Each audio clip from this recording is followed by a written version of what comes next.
Hey everyone, Gabriel here.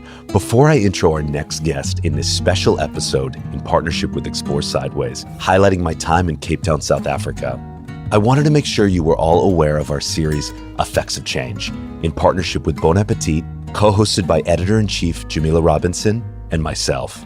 It's a 6-part series about progress. We sit down with some of the most influential figures shaping the culinary and hospitality space, like Chef Daniel Hume of 11 Madison Park, Claire Reichenbach, CEO of the James Beard Foundation, Chef Elena Regadas of Rosetta in Mexico City, Fawn Weaver, founder and CEO of Uncle Nearest Premium Whiskey, and so many more. Additionally, if you aren't subscribed to our YouTube channel, I encourage you to do so now. The link is easily displayed in our show notes. We've released numerous short films and original series like the one we're doing with Explore Sideways, highlighting the icons and innovators moving South African food and wine culture. You don't want to miss it, and we have so much more coming. Our next guest in this special episode is Ryan Cole, chef and co-owner of Salsify at the Roadhouse in Cape Town, South Africa. A recent recipient of the 50 Best Discovery recognition, among many other accolades. It was everything I could have hoped for as my first proper sit-down meal in Cape Town. The location is steeped in Cape history with one of the most incredible views in Camps Bay. Ryan and the team not only delivered a memorable experience layered with delicious food and thoughtful wine pairings, but with that unique South African hospitality you'll hear him talk about. Now let's get into my conversation with Chef Ryan Cole.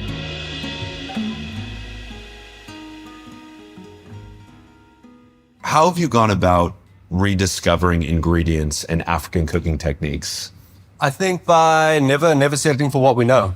So the idea is that South Africa is so diverse and everyone that works in our kitchen together, there's so much to learn from them. So we have students coming through and then they'll be like, oh, have you heard of this? And I'll be like, what? And they'll be like, no, it's like quite common in their culture.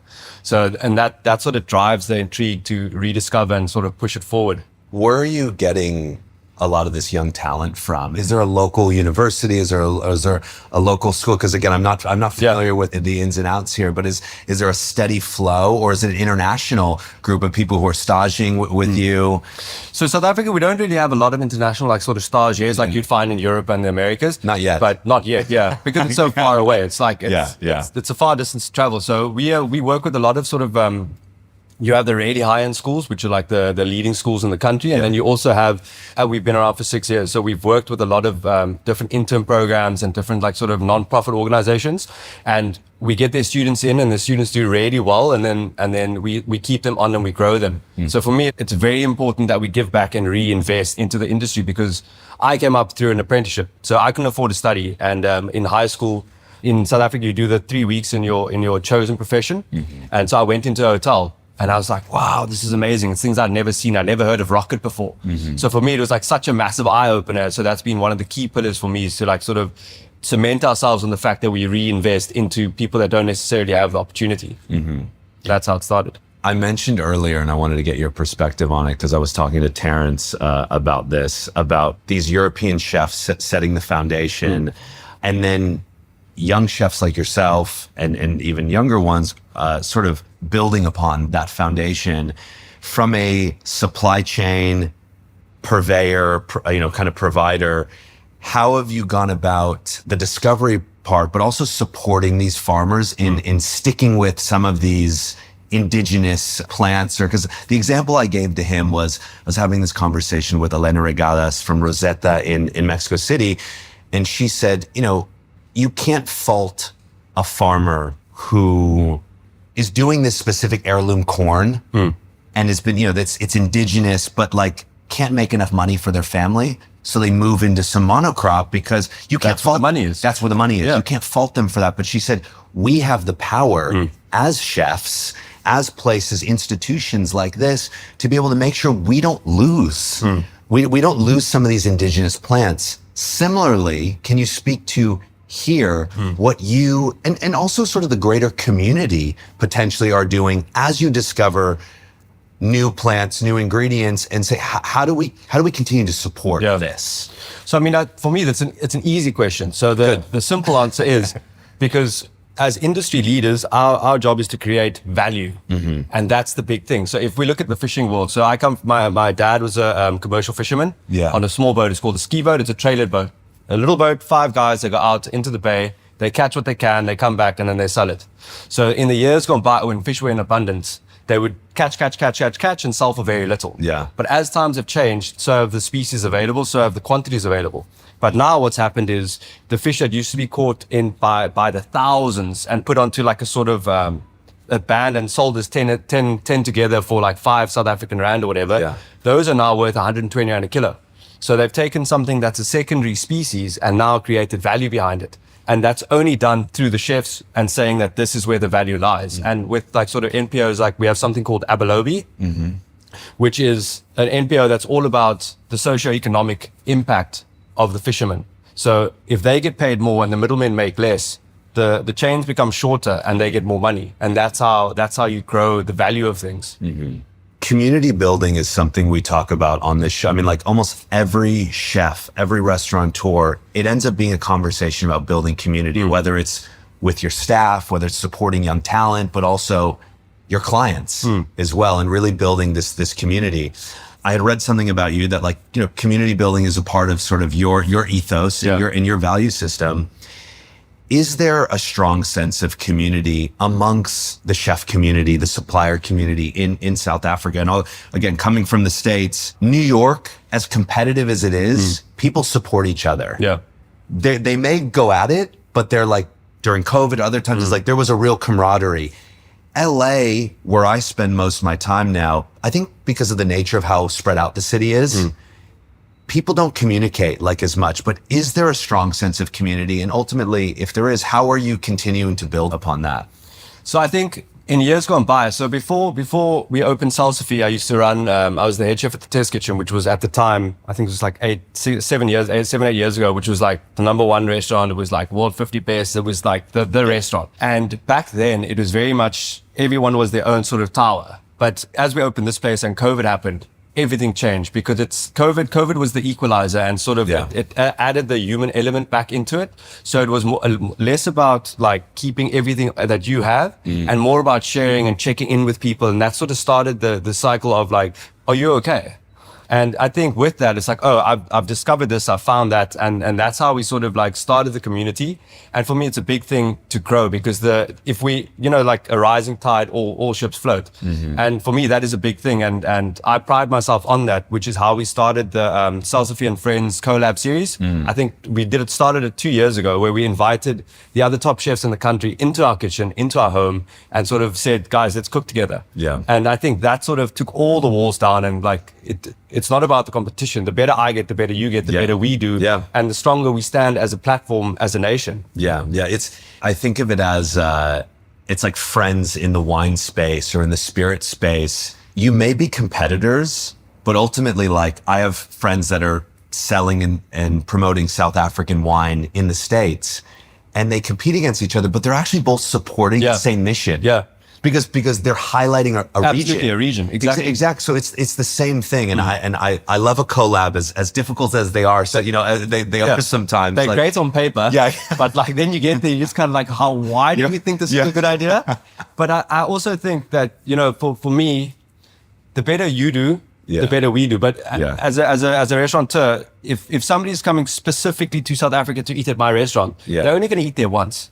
So what are they going to do last night? What are they going to do tomorrow night? And they are, so it's just good for everyone. It's like, you know, when we have representation on top 50 and it's good for everyone. Everyone wins. Absolutely. Everyone wins. And that's important. I did an episode with John Yao and Ryan Bailey from Cato in LA who won One to Watch. And he said the exact same thing. He said, listen, a rising tide raises all ships. And he said, you know, and they were really lucky. It's interesting. 50 Best could have been in Spain or somewhere else, but the fact that it was in Vegas, everybody went to LA afterwards. But what they did, which I love, and they are really trying to be a catalyst for community building in a city like LA where it's quite spread out. When everyone came to Cato, they said, here's a list of all of our favorite restaurants. We want you to go to all of these. Go to every single one. And they did.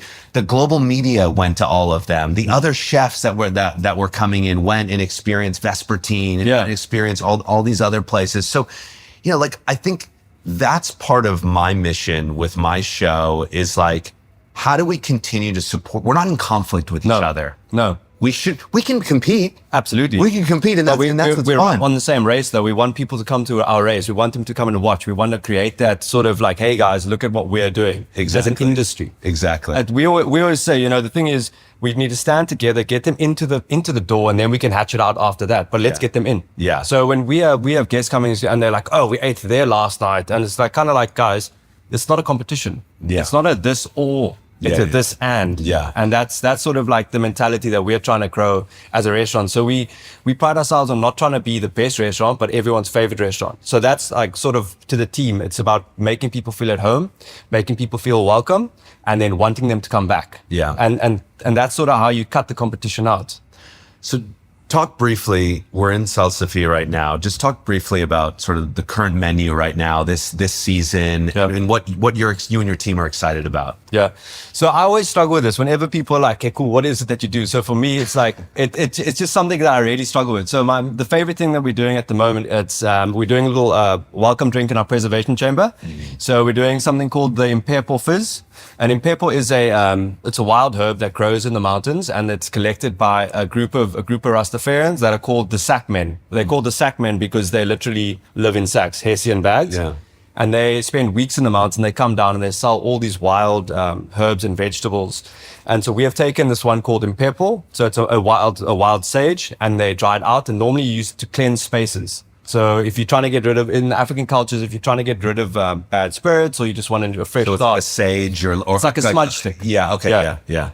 So we've taken that, and then we've turned that into a light tea. And then with that, we've taken mead from, mead is the oldest spirit known to mankind, obviously honey wine, and its roots are firmly in Africa, which is like, for me, it's fucking cool. Yeah. So we've taken a mead spirit, we've put it into a whiskey cask, so it takes on that sort of like that peatiness, that sort of like burnt profile, which you would associate with the Imperpo, and then we've turned that into a fizz. So you've got like wild herbs from our garden, and then you've got the Imperpo, and then you've got the mead that we put into a cask. So that's the little drink, and we pair that with a Namibian crab tartlet. So we get these beautiful Namibian runner crabs, and then we take them, we blanch them, we flake them down, we put them into a little tart, and with that is like our homemade creme fraiche that we use. We get our dairy from this place in Robertson, which is probably about 2 hours away, and it's this couple who are probably in their 80s. And his name is John. John comes every Friday with the milk truck, and he drops it off. And he's like this bitter old man, but he loves what he's doing, and he'll never give it up. Yeah. Well, he's found his purpose. Exactly. You know what I mean? He's miserable, but he loves it. So that's like one of my favorite things that we do in the menu as well. And then our main course is super simple, which is a sort of an ode to South Africa. We have this Karoo, which is, I'm sure you've heard of the Karoo.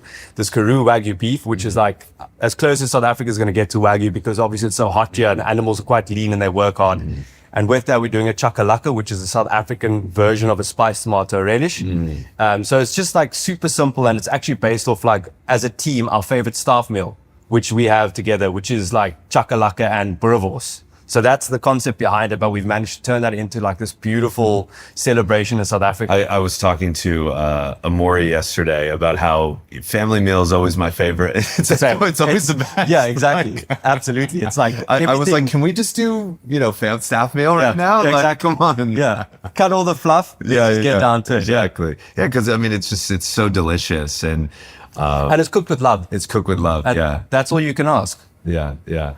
Talk a little bit about Koi as well, because I know that recently just opened up in August, or when was it? 1st of September. Okay. Yeah, Koi is this beautiful little standalone restaurant. Salsify's got some of the most magical views in the world. Incredible. Until you go to Koi. Yeah. Koi is like equally beautiful, but it's just like, where are we? We could be anywhere in the world. We're going there, right? Yeah, Tuesday. Okay. Yeah. And it's the English word. So it's like, it's again a play on, like, it's what we do is like sort of play on nuance. Yeah. So like everyone like, Koi, you're like, oh, like the fish. You're like, no, the English word to be koi. It's like shy, unassuming, attention like wavering.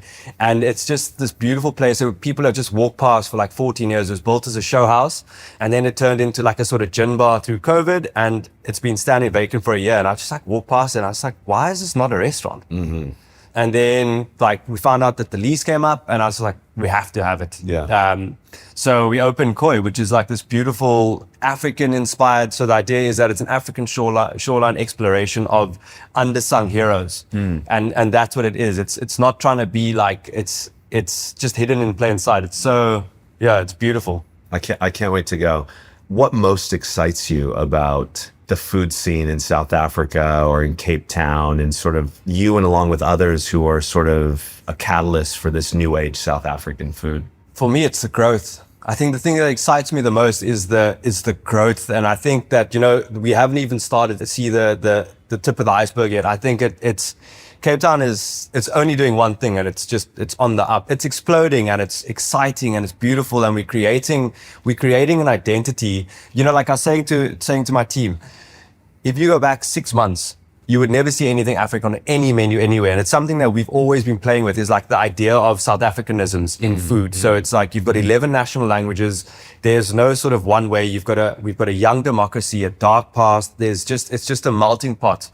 And South Africa is always the place that never goes wrong. Like it's always had its hard times, but it thrives. You look at like our rugby team. Despite all odds. Exactly. Against all odds, we always win. And I think that's happening with the food scene. I think we are crafting out an identity, and we're forming what it is to be South African. I think the beauty of that is the diversity in it. And there's no one way, there's no right way, there's no wrong way. And so for me, it's about creating the opportunity and the platform for myself, my team, and to see everyone grow and do well. And that is something that gets me out of bed and like excites me. I've been doing this for 16, 17 years, and I'm as excited today as I was as a student. So for me, it's just like, I love hearing that. Yeah, I love it. I live for it. Yeah. What do you want people to say after they've experienced Salsify or Koi? That they're surprised, they can't wait to go back, and they're going to tell everyone. Yeah. Those three things. And similar question, because you and the other chefs we're talking to and the hoteliers, like you're ambassadors for the region. When someone leaves this place and tells their friends about Cape Town or about the wine region or about other parts of South Africa, what do you hope they say? That they can't believe the sense of community, they can't believe in how diverse it is, and they can't believe at how true the people are. So for me, it's all about humility, being humble. It's about being honest. It's about being like a collective, and it's about community and seeing everybody do better. Yeah.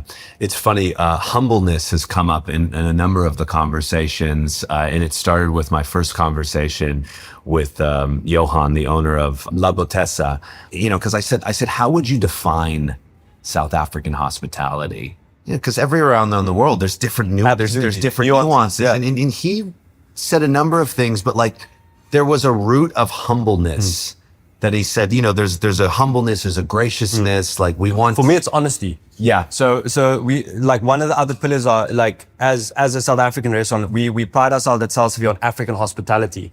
And what that means is coming into a space, feeling comfortable, feeling at home, and feeling that connection to the team, not to the person, but there's a team of people, which is like a village. There's a village of us that make this happen every day. And they say it takes a village to raise a child. Absolutely. And a restaurant to me is like a child. Yeah. So and it takes all of us. And I think that is something that South Africa and the whole continent have that the rest of the world haven't, which is African hospitality. Yeah. And it's that sort of like sense of community, sense of camaraderie and family. Yeah. Which you can't replicate. Yeah. It's honest. Yeah.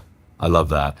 Obviously, this is a short interview, but you've given some incredibly valuable nuggets already. But what have I not asked you that you think is important for sort of our global listenership to know about you and the region, or your team or your mission?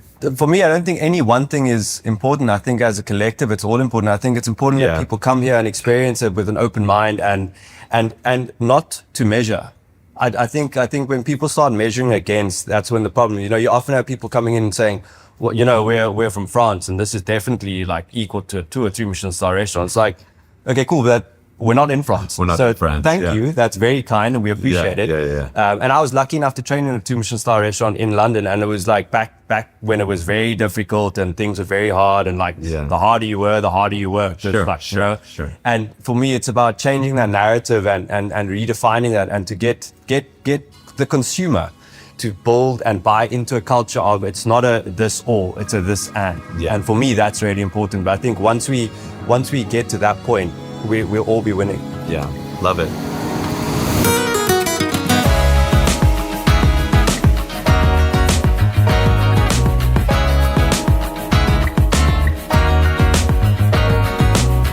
On the Pass is hosted and produced by me, Gabriel Ornelas, and edited and mixed by Dylan Agajanian, with original music by Dylan Agajanian.